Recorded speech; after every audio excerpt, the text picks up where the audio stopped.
गौरी की शादी एक बड़े घर के लड़के यानी कि राजेश के साथ होती है। राजेश की 4 बहनें हैं और सभी अपने भाई पर जान छिड़कती है। अरे पापा, ये राजेश के लिए कैसी छोटी सी हिट की लड़की ब्याह लाए आप?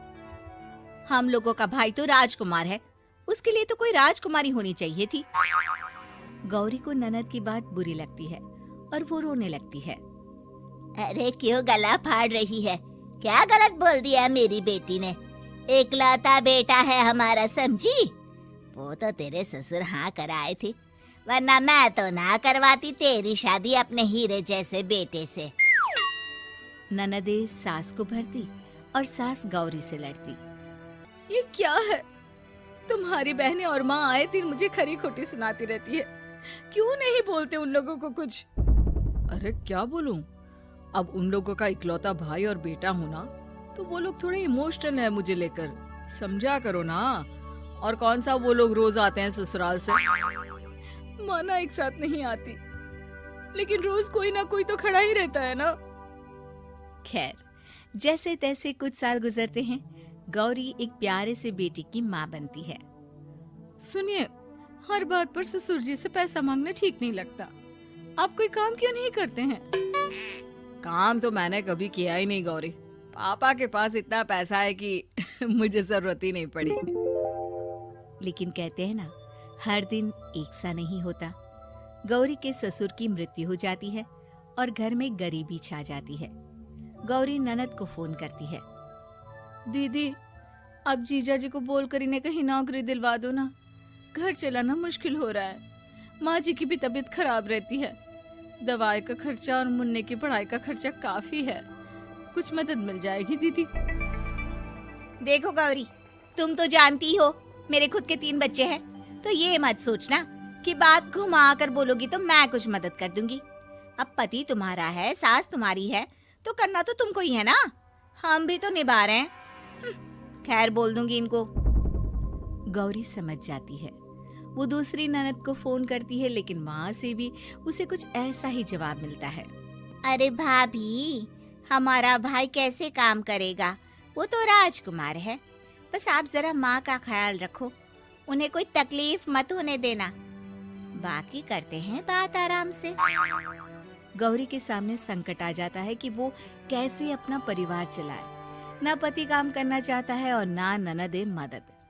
फिर एक रोज गौरी की सहेली कहती है, गौरी, मैं ना एक फैक्ट्री में काम करती हूँ, तुम्हारी परेशानी समझ सकती हूँ। क्यों नहीं तुम भी मेरे साथ वहाँ काम करती? अरे लेकिन मुन्ना तो छोटा है ना। तो क्या हुआ, तेरी सास और पति तो घर पर ही हैं, वो लोग संभाल लेंगे। तू चल मेरे साथ। गौरी ने अब काम करना शुरू कर दिया था, लेकिन उसका सपना अपने बेटे को अच्छी शिक्षा देने का था। गौरी अपने भाई से कहती है, भाई, आपके बच्चे जिस स्कूल में पढ़ते हैं उस पर मेरे गौरव का भी एडमिशन हो सकता है क्या? अरे कैसे बात कर रही है गौरी? जितना तू कमाती है उतने में तो तेरा घर भी नहीं चलता। तू कहाँ इतने महंगे स्कूल का सपना देख रही है? लेकिन गौरी भी ठान लेती है कि वो किसी न किसी तरह अपने बच्चे को अच्छे स्कूल में पढ़ाएगी।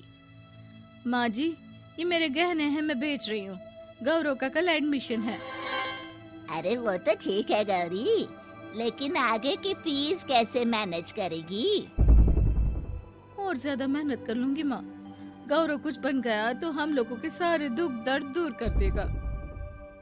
गौरी, हम लोगों ने तुझे गलत समझा, लेकिन तू ही थी जो ये घर लेकर चल रही है, वरना कब की अलग हो जाती। गौरी सास की ओर मुस्कुराकर देखती है। आप भी तो मेरा साथ दे रही हैं ना। अरे कभी खाने में अंडा या मुर्गा भी खिला दिया करो, क्या रोज रोज पत्ता खिलाती रहती हो? अरे शर्म तो आती नहीं, सारा दिन बहू काम करके पैसे लाती है, खुद तो कुछ करता नहीं, ऊपर से मुर्गा खाना है इसको। गौरी अपना घर चलाने के लिए तो पर्याप्त पैसे कमा लेती है, लेकिन बेटे के महंगे स्कूल, कोचिंग और उसकी डिमांड पूरी करने के लिए उसे लोगों से पैसे उधार लेने पड़ते। माँ, मुझे जूडो कराटे की ड्रेस चाहिए, मैं घर के कपड़ों में क्लास नहीं अटेंड करूँगा। और क्या, बिल्कुल, घर की भी कोई ड्रेस होती है क्या? मैं कल ही ला दूंगी। हाँ बच्चा, तू बस मन लगाकर पढ़ाई किया कर। उसके जाने के बाद कहाँ से लाएगी पैसे ड्रेस के? माँ, वो पास वाली चाची से कुछ पैसे उधार लूंगी। अरे सभी से तो उधार ले चुकी है तू। कर्जा इतना चढ़ा लिया है कि पूरा जीवन भी कमाएगी तो उतार नहीं पाएगी। अरे माँ जी, गौरव कुछ बन जाए तो मुझे कमाने की क्या जरूरत? फिर तो मैं बस रानी बनकर राज करूंगी। एक दिन गौरव कहता है, माँ, मेरी नौकरी लग गई है, वो भी अच्छे पैसों में। अब हम लोगों के बुरे और दुख के दिन जल्दी खत्म हो जाएंगे। गौरी की खुशी का ठिकाना नहीं होता। वो सास की फोटो के सामने हाथ जोड़ती है कि उसका पति उसे कहता है, देखा गौरी, तेरी तपस्या खत्म हुई। इतने सालों से जो तू फैक्ट्री में नौकरी कर रही है, अब तू आराम कर सकती है। अरे नहीं नहीं, अभी तो नौकरी लगी है, कुछ दिन कुछ पैसे कमा तो लेने दो। कुछ महीनों बाद गौरी की ननद गौरव के लिए रिश्ता लेकर आती है। अरे भाभी, वो मैं ना रिश्ता लेकर आई थी गौरव के लिए। सुना अच्छा कमा रहा है, क्यों? देखा मेरी बहन कितनी अच्छी है, कितना सोचती है हम लोगों के लिए। गौरी कुछ नहीं कहती, लेकिन उसका मन नहीं होता है कि वो बेटी की शादी इतनी जल्दी कर दे। हाँ वो तो ठीक है, लेकिन अभी कुछ कर्जा है जिसे उतारना है। तो क्या हो गया, शादी के बाद भी उतार लेगा। कम से कम एक लड़की आ जाएगी तो आराम रहेगा। गौरी लोगों के प्रेशर में आकर बेटे की शादी कर देती है और शादी के बाद एक दिन जब अपनी फैक्ट्री में जाती है। मैनेजर साहब, कैसे इस फैक्ट्री में 22 साल काम कर लिया पता ही नहीं चला। अब तो बेटा सेटल हो चुका है, नौकरी की जरूरत नहीं है। लेकिन आप सभी का शुक्रिया। गौरी बहन, बहुत मेहनत की तुमने जीवन में, अब भगवान कोई मुश्किल ना दे। गौरी घर आती है, लेकिन दरवाजे के बाहर से ही उसे बहू और बेटे की आवाज सुनाई देती है। क्या है, तुम्हारी माँ ने तो सोचा भी नहीं कि जो कर्जा वो ले रही है खुद की अय्याशी के लिए, वो हम लोग क्यों भरे? उनका कर्जा है, वो देखे। हाँ लेकिन क्या करूँ, माँ को छोड़कर रह भी तो नहीं सकता ना। अरे रह नहीं सकते तो क्या करोगे? पूरी जिंदगी उनका कर्जा चुकाते रहोगे? कल को हमारी भी फैमिली बढ़ेगी, कैसे मैनेज करेंगे? मैं नहीं जानती, साफ साफ बोल दो पैसे नहीं है फालतू के। जिसका कर्जा है वही निपटाए।